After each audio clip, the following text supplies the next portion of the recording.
youth runner here with the hometown hero, and what an incredible homecoming it is for the great Katie Camarena. Saucony professional, but obviously for those that don't know the roots, San Juan Hills to UC Santa Barbara to Portland State, and now after 31:45:79, a woman with a shiny, brilliant sub 32 PR at the 10 at Sound Running here at JSerra, very close to where she grew up. Before we talk about how spectacular the race was, and especially the last 200 meters, where the old school 800, 1500 Katie Camarena showed herself, just how, I mean, 32 flat last year for a woman that was really just kind of learning about the 10K was spectacular, but just how special is it just to be able to have the love and support and reconnect with so many people in this community when you get to come back here? Yeah, it feels great. I love coming back here. I mean, this is where my running journey started, so it always feels so like full circle to be back here. Yesterday, doing pre-meet, I was like, I used to do this run all the time, this loop, and yeah, it just feels so special to know that I've come so far. I mean, my high school 800 PR was 2:22 forever, and now like I basically ran that for like 25 laps, so it's pretty fun. Yeah, it feels awesome.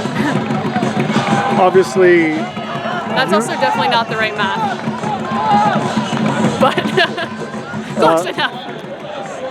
The fact, I mean, so much respect for Claire Green's ambition and courage, and yours as well. Jesse has and Coach Chase Fraser here, like they have the light set up, but the fact that you got to continue to look at that target, that lovely curly black hair, behind Claire Green, like how valuable was that, especially when we got into the last K? Yeah, that was great. Once the pacers stepped off, I sort of kind of started to feel it in the legs, and yeah, Claire made a really hard move, and I just kind of knew I couldn't go with it, but I felt like every lap I was sort of gaining on her and just tried not to, lose hope, and I was kind of like, when she'd pass the line, I'd count in my head, and I was like, I think I'm making it back on her, and yeah, I just kept my eyes up on her and just slowly worked up, and then caught up to her, and I tried to go around with about 300, 350 to go, and she held me off, so I was like, oh, she's still feeling really good, which, yeah, she was super helpful, and then my stomach was just really hurting, so I was like, I gotta finish as fast as possible. To be able to have that to rely on, even like you said, when you weren't feeling spectacular, the words that you shared with me after the race and after you talked with Ryan Fenton was brutal, but the fact that, even if the PR was 2:22 once upon a time, once you put on the UC Santa Barbara kit, once you put on the Portland State kit, those PRs were not that. The fact that you can always draw on that, late in a race, whether it's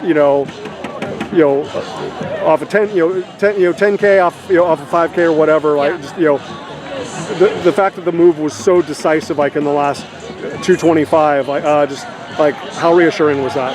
Yeah, that was really reassuring.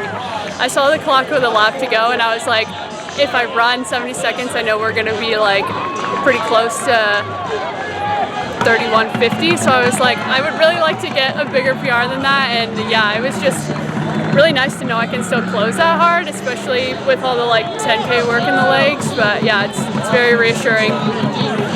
As a woman that has now done this, obviously, with frequency on the track, but also representing our country, in cross country and whatnot, like if I'm having a conversation with the 800, 1600 Katie Camarena back at San Juan Hills, to be like, that you're doing 10Ks in cross country and 10Ks on the track and whatnot, and doing them at this level, I mean, where does this kind of fit overall into into just the things that you want to continue to accomplish? I know you want to represent our country, whether it's on grass and dirt and trail, on the road, on the track or whatever, but where does the fact that you've got this grit and will and determination over 10K cross country or road or 25 laps on the track? Yeah, I mean, I feel like I'm still pretty new to the 10K. I only did the one at the 10 last year and then trials.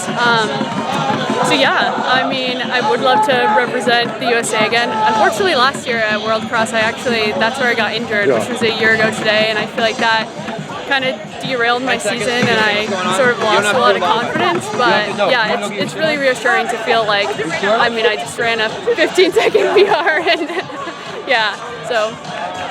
I appreciate you acknowledging the year, because when I arrived here today, that was very much in the front of my mind. Like, how good is that for your soul?